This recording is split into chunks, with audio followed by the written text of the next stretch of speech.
Yo, what's up? Hey, what's up? Hey. What's going on, y'all? It's the Miller Time Podcast. It's the Miller Time Podcast. People of color redefining success. Redefining success, y'all. Welcome, y'all. Happy Monday. Happy Monday. I hope y'all getting out there, getting it in your house during this COVID-19 crisis we in. Lockdown. Yeah, it's a lockdown.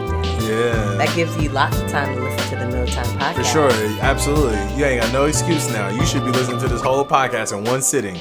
Wash them dishes. All 25 episodes. Get it in. What's going on, y'all? I'm Patrick Miller. I'm Courtney. And we are here to redefine success. Yeah. Yeah. Because we believe that you have the power to not go by the dominating narrative of society, but create what success looks like for you. Right. Yeah. And we've been in a series of bringing on other people of color that are redefining success. Mm-hmm. People who are killing it. So far, we've had Kenny and Taiwo breaking into tech. Yeah. We've had Ben McBride talking about bridging across differences. Yeah. We've had Eugene Johnson being able to talk about what does it mean to be an entrepreneur. And a CEO. Yeah. And we also had Ace Johnson who talked about getting into purpose. Yeah. And how do you do that and unlock that for yourself and other people. Yeah. So we've been doing this thing, and it's been great because we've been able to explore what it looks like in other people's lives. But what we're seeing is this thing around BSPF, though it may not be the language that's used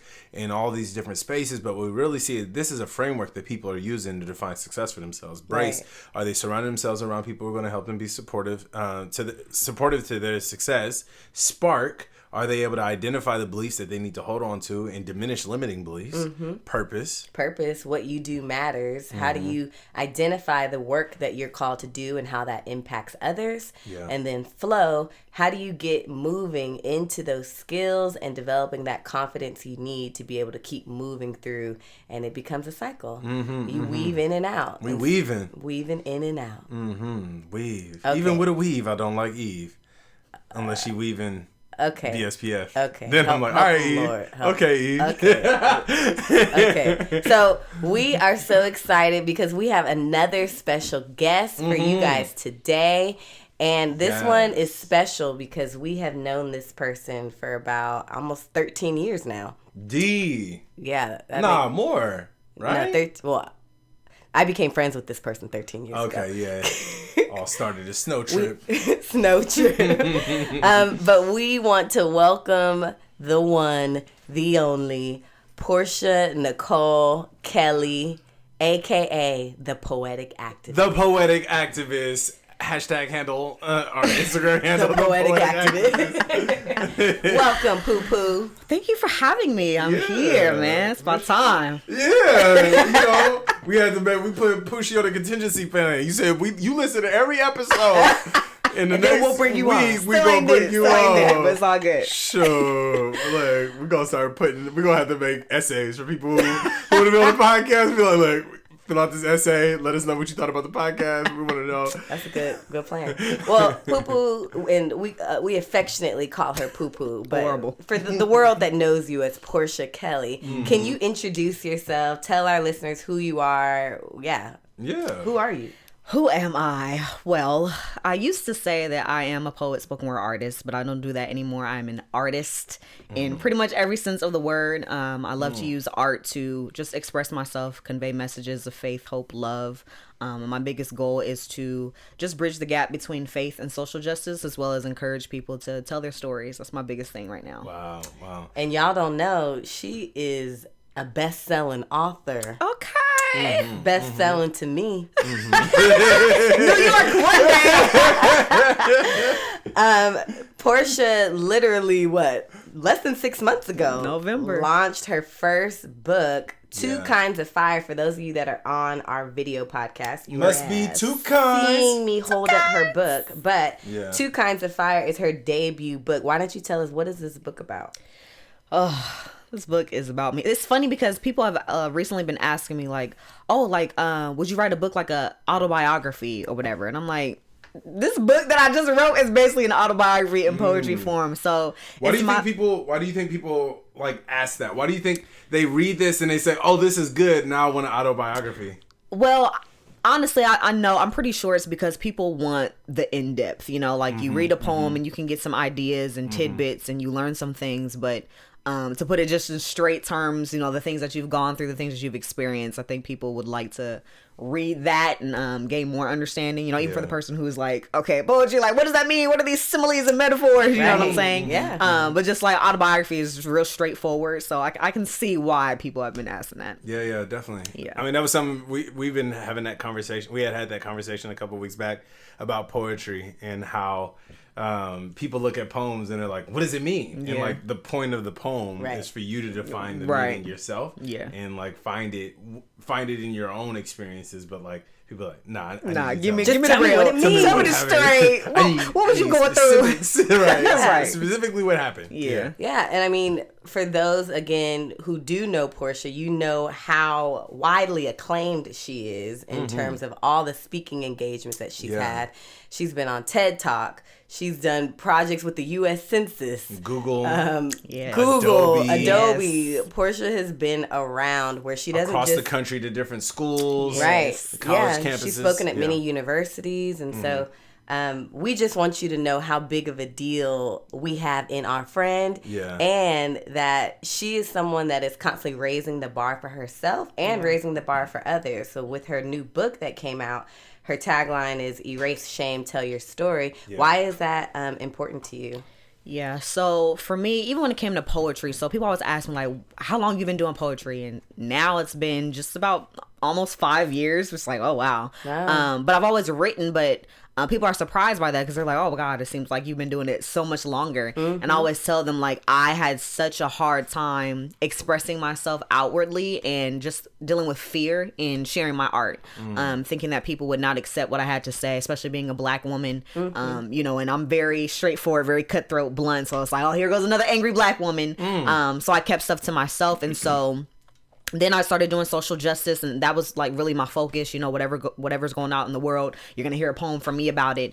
Can you tell us a few? Yeah. So what are some examples of them? So the very first poem, I did this poem called "Black in America" actually a while ago. I've never really took off with it, but that was really focusing on just the amount of police brutality that we were seeing in America at the time. Is this the one, the video that went viral?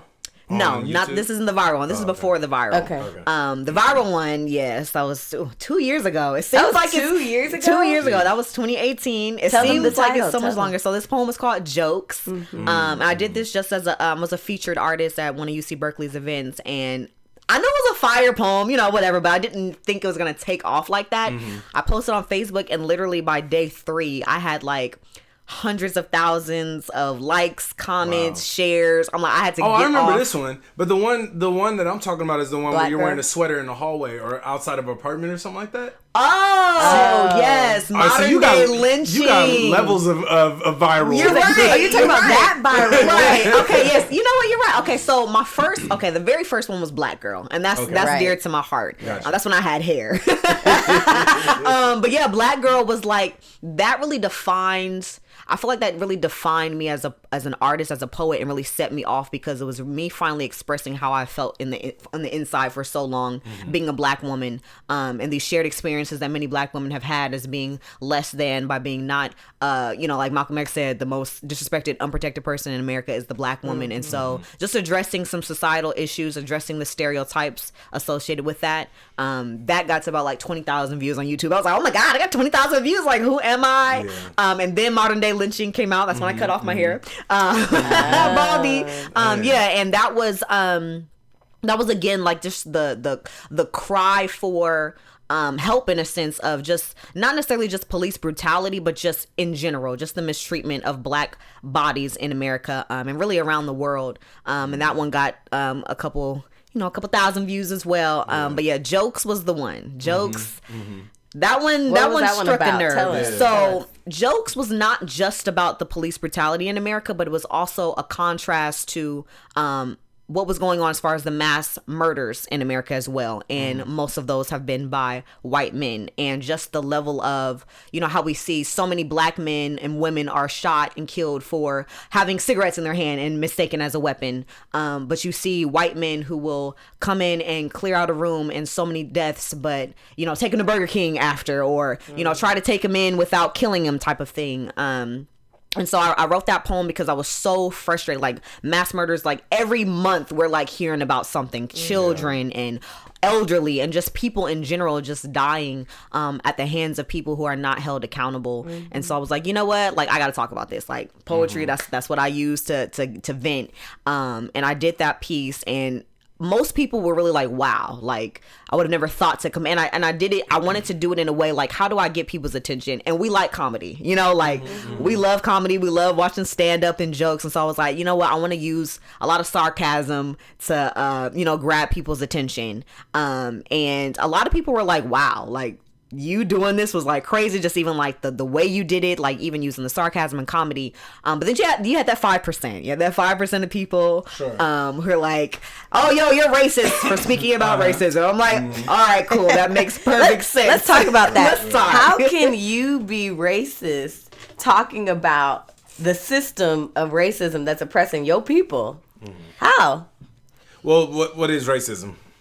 Well, I mean, there's many definitions. If we go by one definition where it's a system, it's a structure that's put in place where there's economic advantages, there's political advantages, there's a number of advantages where one class of people, one color of people has benefits, systemic benefits over the other. Right. And that's more of it's not necessarily just like, oh, you have something negative to say about my people. It's really like, oh no, there's systems and structures that have been in place before you was even born. So it's not about, I don't like the color of your skin. Exactly. It's this system was built so it can benefit whiteness. Right. That's one definition, but I think what most people think the definition of racism. General definition, or maybe like not from the educational realm. The fake one. The other one is because you're talking about white people, that makes you racist because if I talk about black people, that makes me racist. So if you talk about white people, or in a negative racist. Way, if you talk if you talk about a race in a negative way, that's then racism. You're racist, right? Yeah,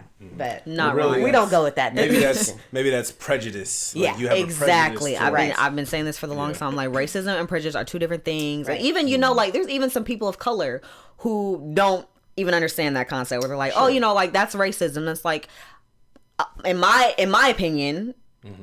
Anyone of color cannot be racist because we are never going to be, I shouldn't say never in heaven, but like from the way that society has been and is now and continues to show us, we are never going to be the top dog. Like, we're never going to be in a place where we are benefiting more economically, politically, all of that over white people. It's always white people who are benefiting in these areas. And so for us to be racist, like we are not people who think that we are above and beyond because of our race. Right. Like, we're never going to feel like we are superior to other people because of our race. That's not the case. Prejudice, we can have our, prejudices and our ideas about other people of color or white people. But racism is just not something that we can do. It's just not possible. So I'm just like, when people say, what is this? It's a term. It's like something racism. I can't even think of it right now. Internalizer? Oh, reverse racism. Yes, reverse racism. Yeah. I'm like, that's not a thing. Stop. Yeah. Just stop trying to make it a thing. Yeah, I wonder, like, I imagine, so, like, if we think about, like, we take, like, Iraq right now, or we take, like, kind of what happened where you have one political power that was oppressing another group of people, and for a long time, and then it was the minority oppressing the majority. And then eventually, it flips, right? America gets involved and all of a sudden flips, and now these people are put down, and then now these other people are oppressing them, and so now it's reverse racism in the sense where, like, it's them now, they're in a political power where they're oppressing the people, and then you have ISIS who comes from that, where now we're the oppressed, so now we're going to create a group that goes and and is like attacking the people who are against us. And so I imagine what would make sense in that word is if there was ever a day where the current world ended and there was a redefining of the structures and the systems of the world where black people were now the people who were in power and we oppressed other people, then you could be like, all right, yeah, that's reverse racism. But that's a century, that's 2-3 centuries into like something that can happen. Yeah. Well, and it makes me think about everything going on with COVID-19, how our president is calling it the Chinese virus. Chinese virus. And how with xenophobia, like, I am a white man in a lot of power, not just in my whiteness, but I hold the highest power in the United States. And not only that, I'm rich. Right. Like, And rich. I'm speaking over these people and saying the Chinese virus that the Chinese people. So then what that perpetuates, and I know a lot of times we can just focus on what blackness looks like on this podcast, but talking about what other people of color are experiencing right now is like, how do we speak to that? Like, where is the accountability? And what I think you're doing in your poetry is like you're speaking and giving light to the accountability that needs to be taking place. Right. So when you have someone say, okay, your poems are racist, like you're only focusing on how black people are being oppressed, like what do you say back to them? Well, it depends. It depends on the spirit behind it. You know, the me 5-6 years ago would have engaged in every single comment and just, okay, let me clap back. But now being mature, I understand some things, and I understand a lot of times people choose ignorance. They choose ignorance over understanding, and I can tell, I can detect it. You know, there was actually someone who messaged me privately and was like, hey, you know, your poem was like actually really amazing. But it definitely struck a chord with me because I'm like, oh, you know, it's not all white men and this and that. And I appreciated that because, you know, one, for you to do it privately, that means you really have a sense of like wanting to understand. And we had a great dialogue, and he started to understand some things. And even though he may not have left like, okay, my mind has changed, you know, I no longer believe this, we were able to have that dialogue, and he was able to think and hear my perspective. Love that. Even people you came closer to having an understanding, even though you didn't agree or have the same perspective. You came closer to understanding each other, because there was an openness. And even if people, you know, comment directly, there were some people who commented directly and was like, oh, you know, it's not all white men and blah blah blah. But the way they said it wasn't so much like I'm trying to defend myself. They were trying to show themselves like, hey, like I'm an ally type of thing. And I got that. But then there's some people who would comment. So for example, in the beginning of my poem, what do I say? So a guy walks into a bar. Hold on. All right, we gotta do this. All right. How long is this poem? Oh my God, it's 3 minutes. I hope I know. Give us the 150. Give us the 150. What is oh my God, I'm not prepared. Let me see how much I remember. So a guy walks into a bar. A duck walks into a bar. A rabbi, a priest, and a minister walk into a bar. A white man with a Glock walks into a church. A white man with a handgun walks into an elementary school, a middle school, a high school, a college. A white man with a rifle, a shotgun, and a handgun walks into a theater. A white man with a rifle walks into a Jewish synagogue. A white man with a rifle walks into a Las Vegas hotel. A white man with Nia Wilson's name on his knife walks into Bart. A white man with 2 chainsaws walks into Bart. A black boy with Skittles and tea walks down the street and is killed. A black man with a cell phone is killed. A black man with a wallet is killed. A black man with cigarettes is killed. A black man with a license to carry is pulled over and killed. A black man with a security badge is mistaken as a suspect and killed. A black woman with child is killed. A black woman with mental illness is killed. A black woman with video games is killed. All of these are jokes, but none of them are funny. A woman with a hijab looks like a terrorist. A man with a turban looks like a terrorist. A white man with khakis does not look like a terrorist. An immigrant is a threat to this country. Kaepernick's knee is a threat to this country. White men are never a threat to this country. America is on the other side of broken knock-knock jokes. Knock-knock. Who's there? Justice, justice, who? Knock, knock. Who's there? Compassion, compassion, who? Knock, knock. Who's there? Truth, truth, who? Because what is justice or compassion or truth to a nation built on the backs of others? America is the comedian who's been in the game for decades and still ain't funny, tells the worst jokes known to mankind, then gets mad when you don't laugh. America, as the attention-thirsty class clown who thinks disrupting a history lesson is humorous, gets kicked out of class only to come back the next day and do it all over again. America sang Donald Glover's lyrics long before he even wrote them.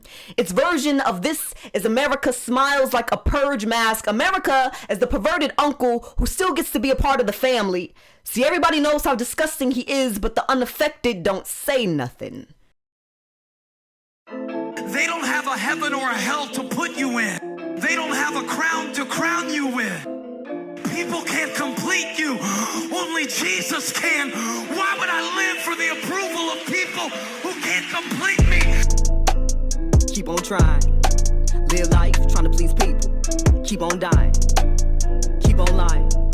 To that reflection in the mirror. Open them eyes, need to see clearer. Everybody follow too weak to be leaders. The end getting nearer. What I look like. Making decisions based on what these people might say. Comparison kills, take you out of the game. Get some tunnel vision, stay in your lane. Fame ain't never been the goal. Grinding only for the likes and the love. Ain't never been the goal. Need to know what you do and vote. Quick pause. You putting in work to build an empire. I'm trying to get that applause. Trying to get their attention. Listen, kill so faster and faster. Ain't living to please nobody but G.O.D. Can't serve two masters. People can't complete you. Damn. I wasn't prepared. That was heavy. It was heavy. Real heavy. Even as I'm doing it now, I'm just like chilling. I'm like, oh, it's getting me fired up. Yeah, I'm just. It's like it may be. It's like words that like even if you say it like, oh, I'm just repeating this. Right. As you continue to say it, like, and I've heard it before, but like as you continue to say it, it's like, dang. Like it that keeps, just happened last week. It keeps Right. ringing. It keeps ringing, and then as more experiences happen, it's like it keeps ringing, and as more people defend like racism, it keeps ringing. Like Right. I think that's one of the beauties of poetry that I think that you were talking about. Like people want you to write a biography because they want to just hear the like this truth. They just want to hear the experience without actually like feeling the meaning in it. Right. And I think that like what poetry does is it causes you to not just hear the listener, or see the listener's experience, but see your experience and see how those words impact your own experience in a way.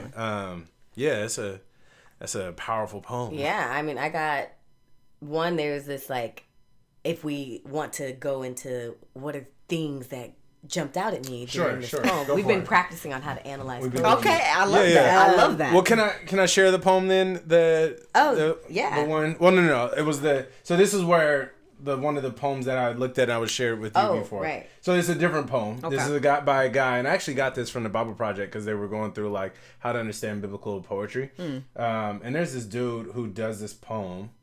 Let me find it. And I think the reason we're sharing this is because for people who find it hard to understand poetry, like myself, that wants like, just tell me what this means. What you really trying to say? Why are you bringing up all these things? Like, what is the message that the author is trying to get me to walk away with? Like, from hearing that, I can feel it in your words. But I like, as we read, and I just so happen to turn to black girl, but like, perfect. Like, there's something that comes alive when you hear how the author is trying to communicate it. Yeah. But when I read it, I'm like, okay, I don't know where she's emphasizing. I don't know where the intonations are. You have to do it yourself. Right. Yeah. Right. And so with that, you find the things that are important and really stick out or like really like are heavy for you as well. Yeah. So this poem is called An Introduction to Poetry by Billy Collins. So it says, I asked them to take a poem and hold it up to a light like a color slide, or press an ear against its hive.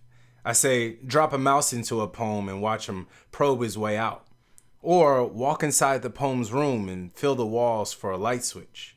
I want them to water ski across the surface of a poem, waving at the author's name on the shore. But all they want to do is tie a poem to a chair with a rope and torture a confession out of it. They begin beating it with a hose to find out what it really means.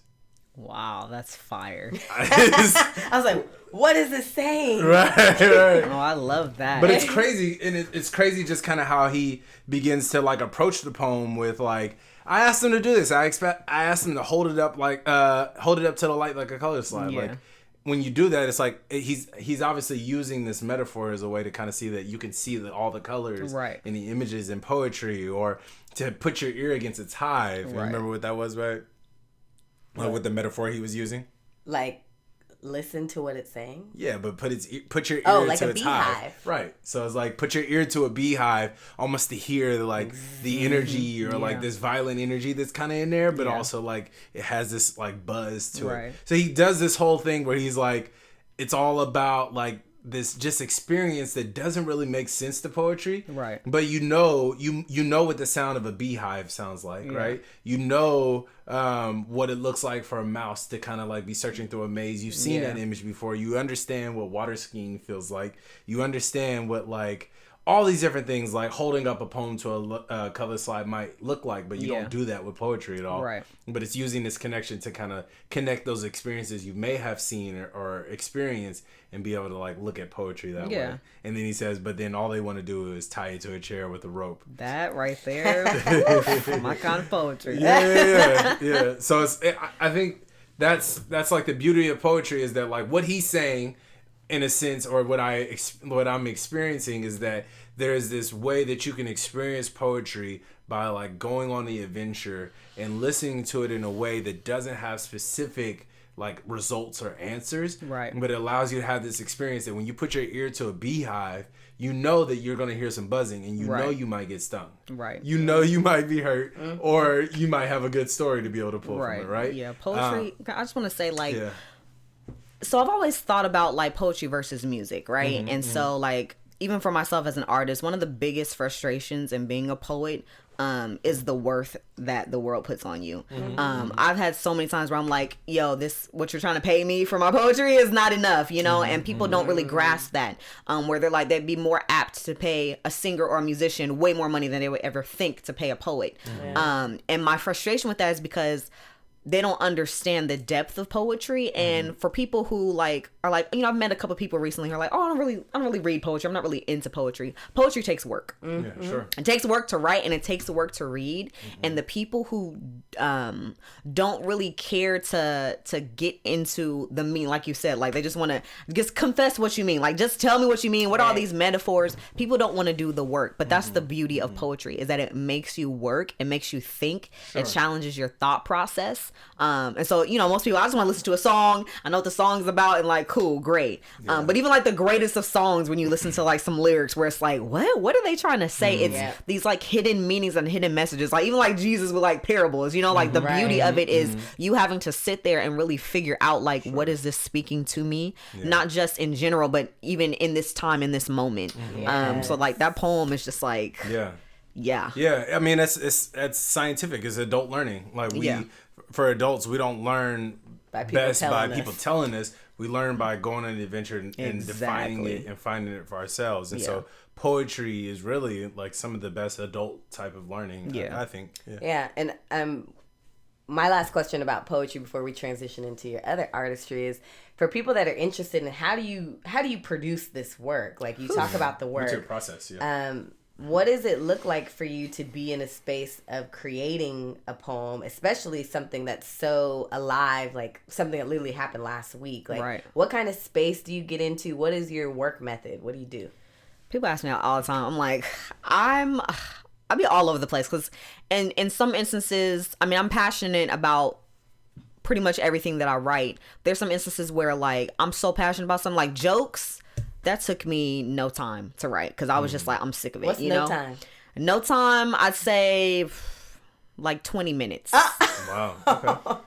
Yeah. Maybe even less than that. Like if I'm really passionate about something and I just go in and just write. And granted, you know, I may go back later and make a few edits, but like the meat, like the foundation of it, like takes no time, because there's such a passion and a fire about what I'm speaking about. And so like my biggest thing when it comes to my process is always sit and think, like, how does this make me feel, what I'm writing about? You know, it's real easy for me, at least as a writer. Like I could BS the poem and just, you know what I'm saying, make something sound good and it's really stupid beneath the surface. But like to have a real poem that speaks to people that like 20 years from now, it's gonna be like, wow, this is still like amazing.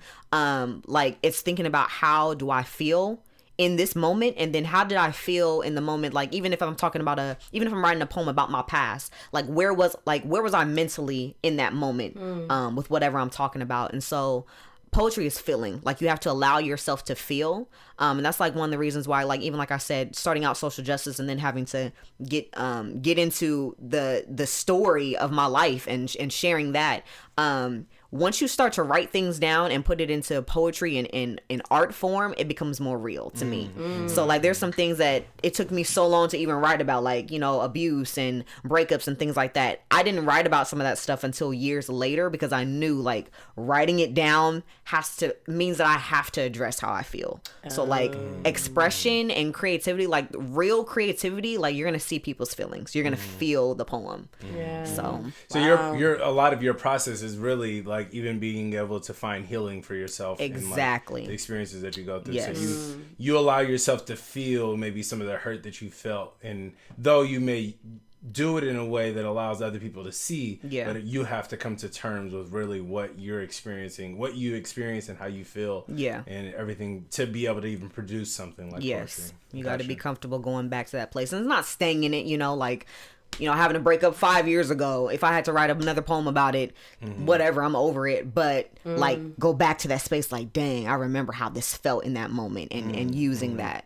Yeah, that's the biggest. I think that's interesting, because I think a lot of times we hear or we see poetry or we hear music and stuff like that. And what I've tended to do was, like, when I hear a poem, I think this is how you feel right now. Or if I hear a song, this is how you feel right now. And not realizing that a good poet isn't just saying, oh, this is how I feel right now. I'm going back to that moment of that age, if I was 16, 17, whatever, and I'm putting myself in that mindset, and I'm telling you this was my mindset, so that I can bring meaning to what was happening in that moment for you and whatever you're dealing with right now. Exactly. Yeah.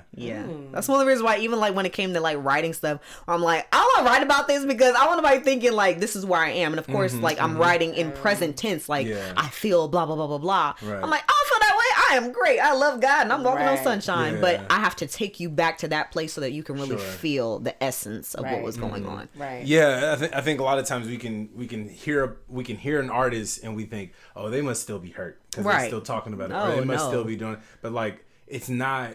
At this point, it's not about I'm hurt and that's why I'm talking about it. This is me trying to process and get through it, but this is me trying to create messages from my experiences. Exactly. Well, that's really dope, and I love the fact that you're doing poetry. I think sometimes, like, even as I would say that I'm a creative myself, but I haven't in the past couple of years really put myself in spaces of like creativity to be able to do that. But even as I see you doing your thing, you're doing your poetry, but you're not even just a poet. That's right. There's more to you than that. More than meets the eye. But even as I see you doing your thing, it's inspired me to kind of like sit down and really just kind of exercise my creativity again as well. Like a couple times a night, I think maybe one time, we sat down and was like, oh, let's just write a short story, or let's write a poem, or let's do something like that. So just kind of get into a space of like exploring that creativity again, because I think there's something about humans telling stories that goes deeper than the words that we can actually express. I think when we tell stories, we say something. Like, I mean, I can tell you details about the story, but when I put the creativity to the story, it's deeper than what the words are even saying. So, So I want to know a little bit more. All right. So first off, you're not just a poet. You're also a recording artist as well. Some people don't know you're a singer. But there's also like other work that you do outside of that. Can you just list off what are those things real quick? Oh my gosh. So I'm a dancer. Love to dance. Motivational speaker. A rapper, a singer.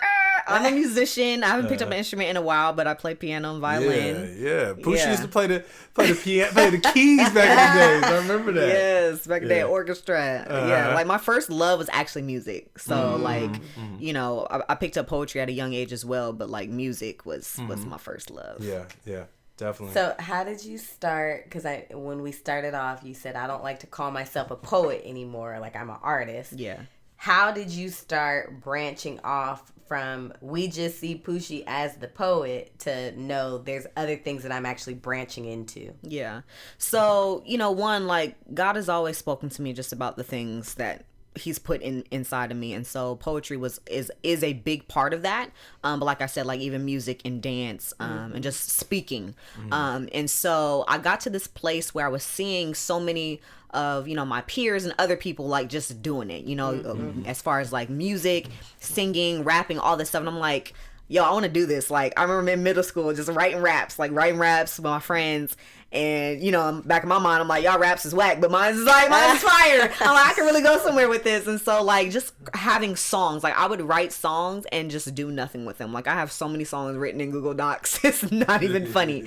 And so I got to this place because I felt not a sense of like, okay, I've arrived, I fully arrived in poetry. I'm the best. I'm the greatest. I can move on. But I did feel like I conquered that. I felt like now I can lead a poetry workshop. Now I can teach this. And so I feel like once I got to that part, it's like, all right, now I want to start venturing into my other passions and like really start diving into that. And so with music and just rapping, like even when I'm listening to a song, it's weird. Like, I'm not just listening to it. I'm either imagining myself dancing to it, singing to it, or rapping to it. Like, I don't just sit and listen to music.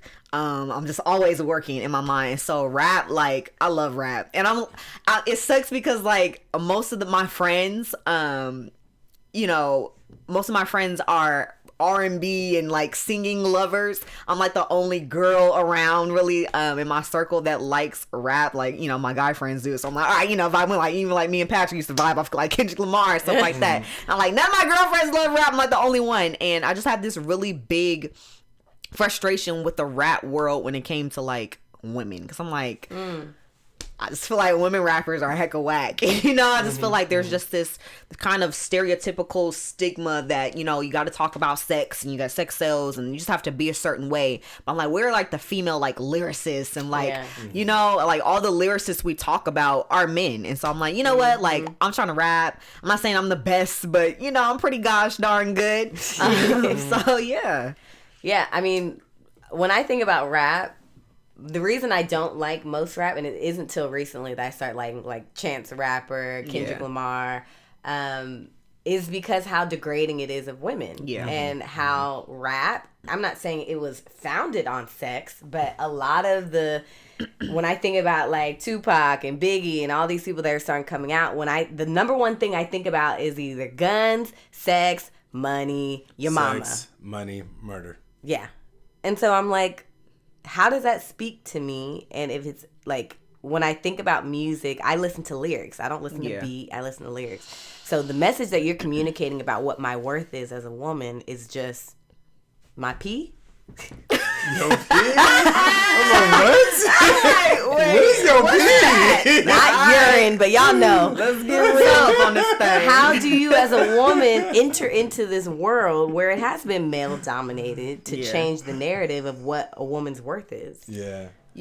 So one, it's interesting because I used to be judgmental, but I also used to be kind of hypocritical. So judgmental in the sense of like you said, like, not saying you're judgmental, but in a sense of like, like, oh, this is all they rap about, blah, blah, blah, blah.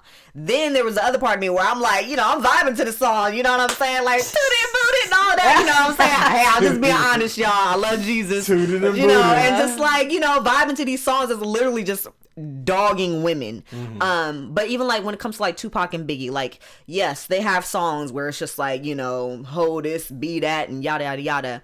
But Tupac was a poet. And there's also a lot of what I see is the white man. Let's just be real. The white man who owns those labels, who owns these labels, pulling the strings. They know that this is what's gonna sell. Getting it to the black community and things like that. And so it's like all we see is all these rappers are doing this and that. Granted, you have to be able to stand for yourself. But somebody offering you $1 million to rap about killing some hoes and this and that. Right. Sure, I'm gonna take it. But then number two is also experiences. Like someone like Kendrick Lamar, who has talked about guns and violence and stuff. It's more of a reflection of like, this is what I see. This is what I grew up on. Right. This is not, I'm not walking around with a gun saying I'm gonna kill everybody or anything like that. But it's levels of, this is my life, and I'm just putting it in artistry form. And some people can't really understand that.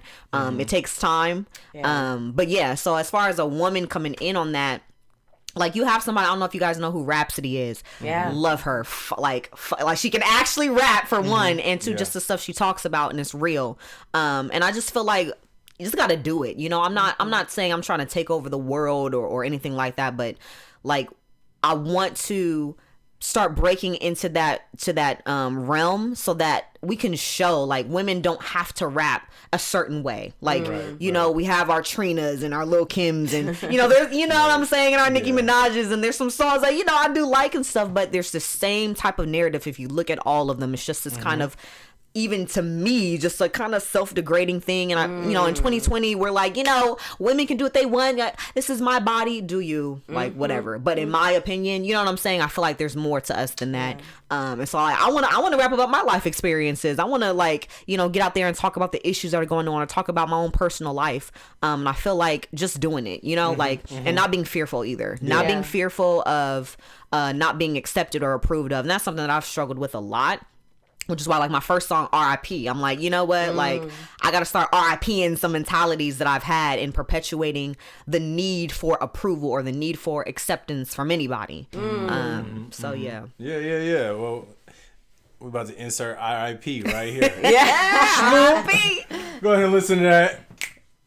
Okay. So, what I'm sure our listeners are wondering too is how you've been able to redefine success for yourself, because there's tons of poets, there's tons of rappers out there that feel like maybe they've only been able to hit it right here to the ceiling. Like, there's a ceiling that feels like, how did you get to TED Talk? How did you get to Google? How did you get to UC Berkeley? Like, what are the things that you have done, and, like, who are the people? I guess let's start off with, who are the people that you've surrounded yourself around to help you break through that ceiling, that glass ceiling above you? Yeah. So one, like, I always talk about this poet. She, me and my friend Geraldine used to watch her on YouTube all the time, Jasmine Mans. And just seeing how unapologetic she was. Like, I'm gonna talk about this, a lot. She's done a lot of poems talking about, like, celebrities, talking about Nicki Minaj, talking about Kanye West, and just, like, let's just be real. And the thing about poetry, to me, like, a real poet will tell it like it is with no fear, and it's not to say, like, you may not, like, have fear in sharing it at the moment, but it's like, I'm gonna speak this truth. I'm not gonna sugarcoat so that the masses can be pleased, but it's just being straightforward. And so I think that being able to be 100% yourself, people recognize that. Like, people recognize fakeness no matter what. Even those who may feed into what they like to hear versus what they need to hear, that's gonna get old. It's gonna get old soon. And so, like, I feel that because I've taken a stance of, I'm going to talk about stuff, I'm going to talk about controversial issues, I'm going to be unapologetic, I think people have seen that and they want that. And even though, like, maybe in their whatever area, so for example, when I spoke at Adobe, there was a poem I wanted to do, and I was like, I don't know if I should do this one because this might touch some nerves, and I'm in a corporate setting. And the girl was like, no, we need that. Like, we need that. It was a black girl. She was like, no, we need that. They're looking for real. Exactly. People are looking for the real. Not professional, but, like, real. Exactly. And so even though it may not be the entire company of Adobe that's like, yeah, we want this, there's at least 3 people who are like, yo, we need this. So we're over this, you know what I'm saying, event. We need you to come in here and do this. And then it starts to affect the other people around. And so a lot of people always ask me, like, how did you get to this place? How did you get to this place? A lot of it is word of mouth, social media, like, off top. And that's why I've been so big on trying to create content, especially video content, because people are very visual. People like to see. And so being able to put something out that is worthy enough to grasp people's attention, and then they're like, yo, like, how can we incorporate this into our school or this and that?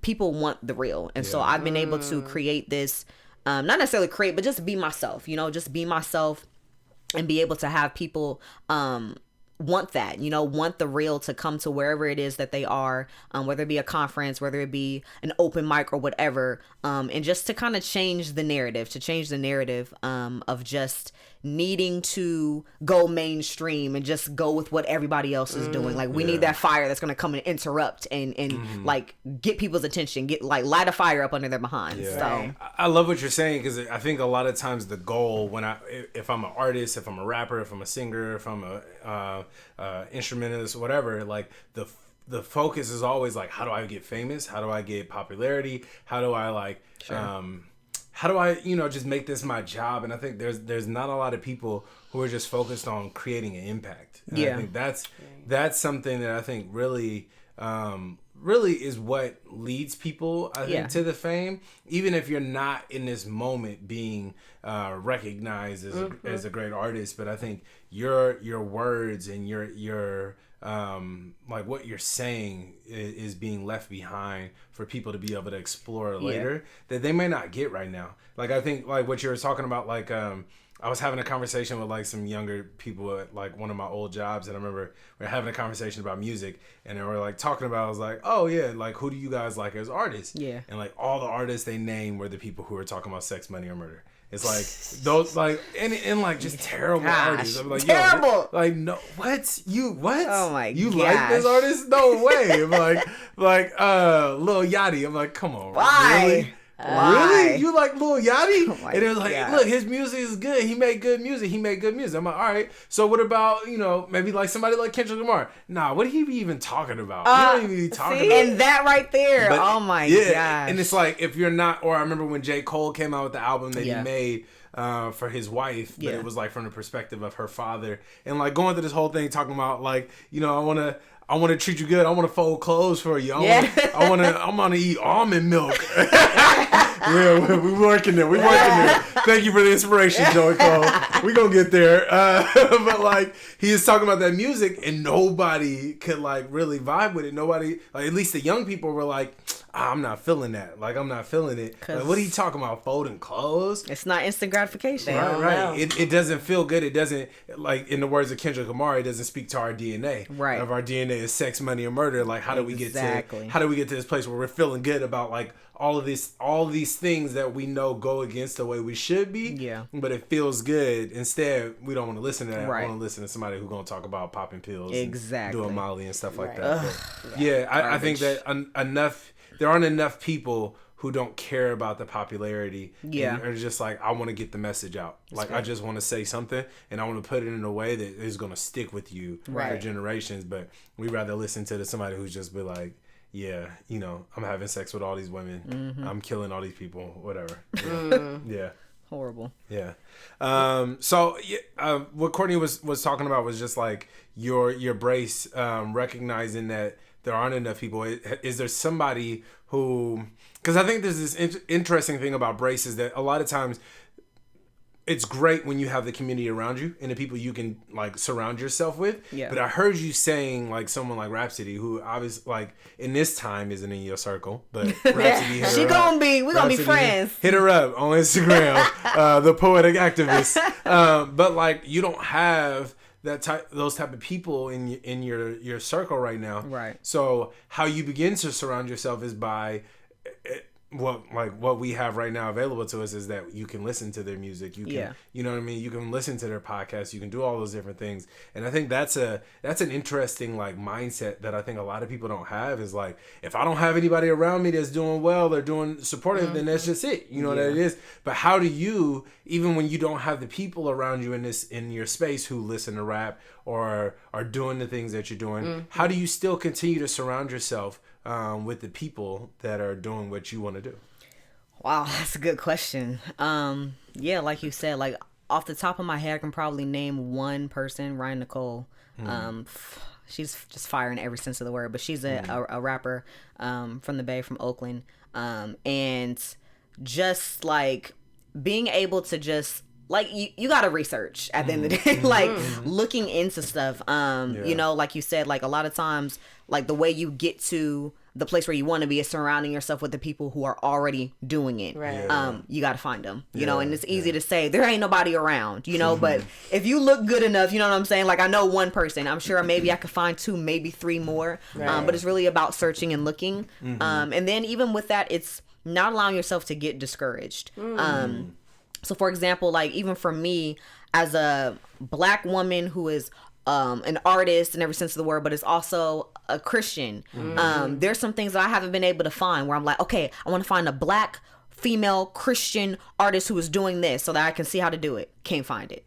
Because it's you. Because it's me. And I literally saw this post and it was so convicting. It was like, the reason why you cannot, you keep Google searching trying to find somebody doing this is because you're supposed to be the trailblazer. And I'm like, Hold on, stop. Hold on. Say it again. Say it again. Shut your mouth. Say it. shut your mouth right now. Say that again. The reason why you keep Google searching and you can't find someone who's doing what you are trying to do is because you're supposed to be the trailblazer. Yeah. You know, it's like how many times where I'm like, oh my God, like I'm trying to find this, or okay, how to do this. And it's like, I want to find it to the T, you know, not so much like, okay, someone that's in the realm of it, but like someone who literally did this step by step, everything I'm trying to do. How do they do it? Okay, how can I mirror that but make it my own? Can't find it. Why? Because you're supposed to do it. Right. And so it's like, even with creativity, you know, where people get, sometimes we can get a little hell-bent like, oh, we heard this before, or so-and-so stole this.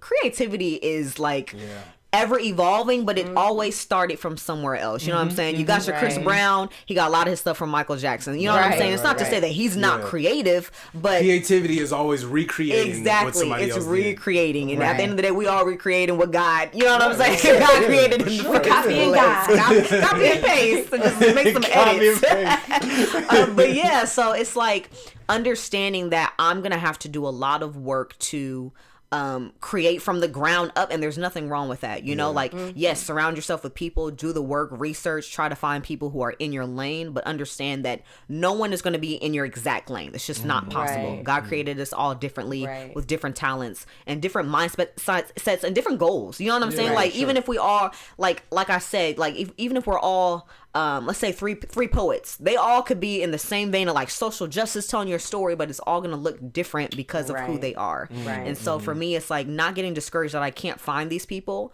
but just being like, all right, can't find it, that means I got to do it. God, how do I do it? Show me how to do it. That's so hard because like when we talked about purpose a while ago, there's usually like 3 ways that people try to develop purpose. Like they either are looking for someone, like how can I look after someone who's doing the work so I can just like copy and paste a little bit or make a couple revisions here and there. But like when people feel like they can't do that, sometimes they feel like they're blocked in being able to go after their purpose.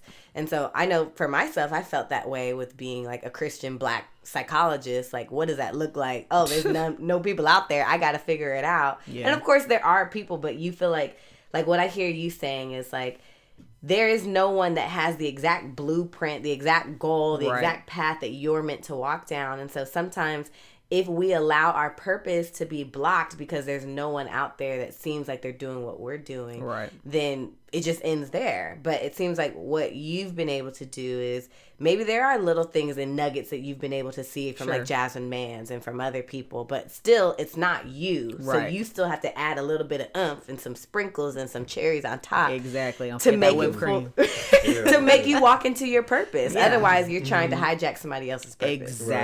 Wow.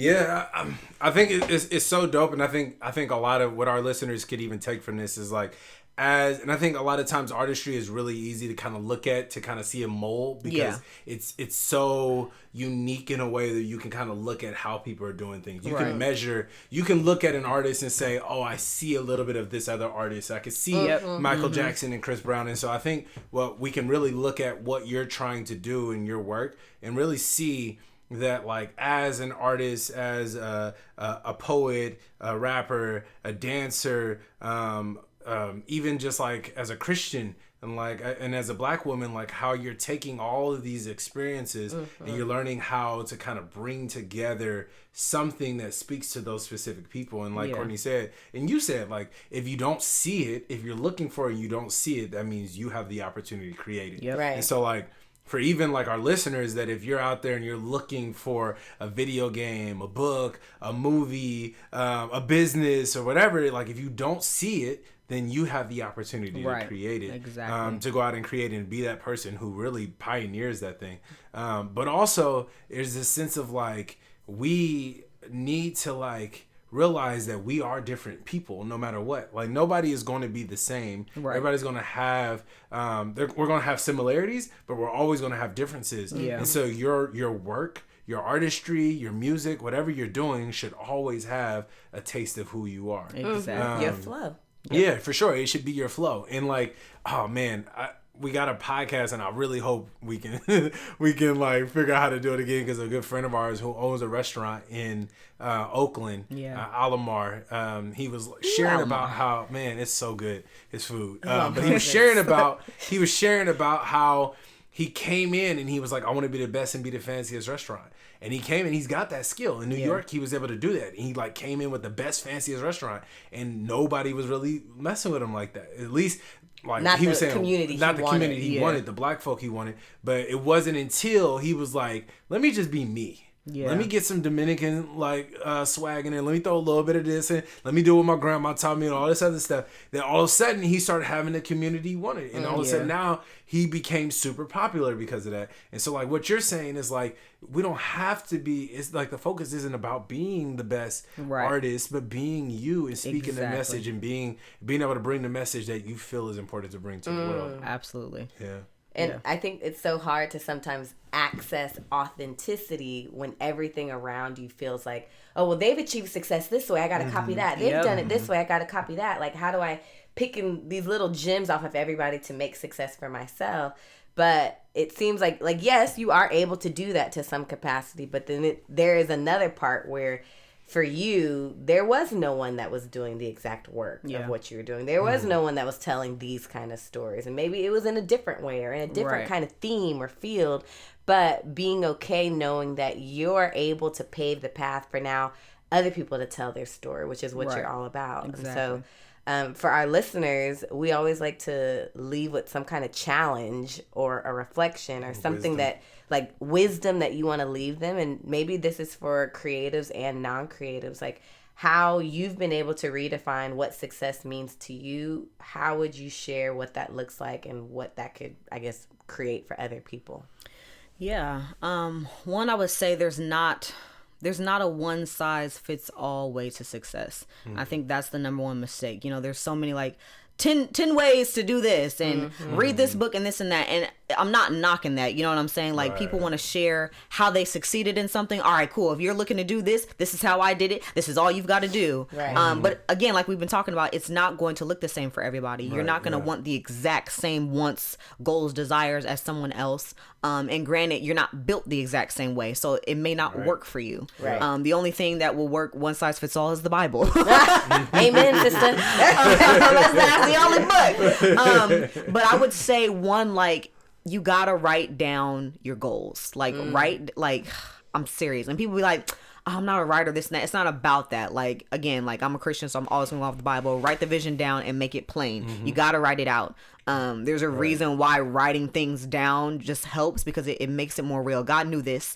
And so write your goals down. What is it that you're trying to do? And then like one of the things that I know that you guys have been like driving into the minds of people is, what is your why? We get so lost in, okay, you know what I'm saying? I want to do this. I want to travel the world, or I want to be this. I want to be that. Why? Like, what is your motivation? Because if you don't have your why, you're going to get lost eventually. You know, and there's so many things where, you know, at one point I'm like, I want to be a teacher. I want to be this. I want to be a lawyer. For what? Is it about the money? Okay, that's gonna get old soon. You could be anything. You know what I'm saying? Like, what is it about? What is your driving force? What is the inspiration behind what you're desiring to do? You have to have that. If you don't have that, to me, you're not going to go anywhere, because you're not going to, I feel like you're not going to have the proper foundation. You're not going to be rooted. And you can easily lose passion. You know, even for myself, when I was challenged recently with a question, I was in an interview and they were like, you know, even with like your jokes poem, like how do you continue to create and not get burned out when it feels like maybe things aren't changing? And I was like, wow, that's deep. Because even with my jokes poem, I've had to edit that poem at least 5 times. Because I'm like, okay, there was another mass shooting. Oh, there was another killing of a black or black man or black woman. It's a living document. It's a like literally. I'm like, yo, it's like freaking Magna Carta. I'm like, what is going on? And so I was like, okay, how do I not lose that? But I have to remember my why. You know, because easily I could just be like, you know what, I'm over it, I'm done. But my why is, I want to see change. I want to see change in my people. I want to see change in this world. I want to believe that there is a way to end ignorance and to inspire people to want to understand and gain understanding of things systems that are put in place and things like that need to change, all this stuff. So remembering your why continues to drive your passion. And even when you get tired and you get burned down, you're like, oh my God, this isn't working. I don't have the money to do this. Oh my God, we're going under. I remember how excited I was when I came up with this idea. I remember how like I was telling everybody about this dream and this and that, and taking you back 30 years ago to where, you know what I'm saying? Yeah. So that would be the biggest thing for me, is writing it down, and then your why. You got to do that. Wow. Don't just jump into the river and think you just gonna be, you know what I'm saying, just around the river being Pocahontasing up with a raccoon on your head. That's not gonna happen. You gotta know why you're doing what you want to do. Yeah, I really appreciate the message that you bring, and I feel that the work that you're doing, and one of the things we believe is that purpose is always developing. You never actually achieve purpose. You're just always moving in the direction of purpose. But it seems that, like, whether you started off as this artist, this poet, and this poet who was speaking on social justice, and moved into this place where you weren't just speaking on social justice, but you're also speaking on faith. And then from speaking on faith and social justice to, like, I'm not just a poet, I'm a complete artist, and like how you're continuing to develop yourself. I appreciate that, and I think that our audience can appreciate that as well, because you can recognize that you don't have to know it all right now. You just got to know where you are right now and be able to identify who you are. And so I'm curious, like, if you had a title for your life right now, if you had to put a title on it, what would be the title of your life in this point? The title of my life at this point, I would say Evolving Without Fear. From Two Kinds of Fire to Evolving Without Fear. Y'all better look out. Evolving Without Fear. I like that. We heard Evolving it Without Fear. Yeah. That's what's up. I love that. So, let's. If our audience is in love, which they are, they by love the way, me. we all over. We are all over the world. Sweden, Dominican Republic, Australia, Mexico, Philippines, Illinois. We ain't gonna forget you. We got a lot of listeners in Illinois. I don't know why, but yeah, we love y'all. Chicago. But yeah, so like, where can our audience find you? What's coming up next? What you got going on? So you can find me on Instagram at The Poetic Activist. My friends always make fun of me when I say that at every event, no matter what. I'll be at Bible study. Follow The Poetic Activist. All right, Jesus. You can also check out my website, thepoeticactivist.com. You can find out more about me, my brands, see some of my past work and things like that. Also working on some workshops and things like that. Nice. In light of COVID-19 taking away my physical gigs, don't worry, there will be some virtual online things happening. So get ready for that. Check that out. It's a new lane for me, but you know I'm a very relational people person, so I'm like, the people ain't gonna be there. I can't vibe with them, but that's all right. I'm gonna use this technology. And so also in 2020, later this year, I won't specify when, but more music is coming. Music project, I shall say. I ain't gonna say nothing else. But yeah, look out for that. She's not just a poet, y'all. She ain't just a poet. So where can they find your music? Oh yes, my career music. So I got 2 singles out, R.I.P. and Christian Mingle. You can find that on any digital platform, Apple Music, Spotify, Amazon Music, all that good, YouTube, Google Play for all you Android users. I use Spotify. All that good stuff out there. Yeah. And your book. Where can they find your book? Yes, 2 Kinds of Fire. I'm telling y'all, yes, I'm biased because I wrote it, but it is a fire book. If you're looking for truth and you're looking for someone to give you some hope to just share your story, be unashamed, be unapologetic about your past, and all the things that you've overcome, you can check that out on my website, thepoeticactivist.com. But if you're like me and you like, look, I want to order something, I want it tomorrow, don't worry, it's on Amazon. Woo, Amazon Prime that thing, be to you in 2 days, all right? For sure. Cool. Well, we have this saying that we love to leave our audience with. We want to reinforce it over and over and over again, and we have our guests say it when they come and visit us. We're gonna have you say that, and then maybe we have you spit a little something. Yeah. So the saying, I'm doing my best. We believe that you have the power to create your extraordinary life. Check it. 2020 set the scene. Ain't no more fear, man. I'm steady doing me. I mean, you need some real ones on your team. Militant Podcast, live out your dreams. It ain't all about the green, find your passion. If you wanna reach all your goals, gotta get to the action. Action.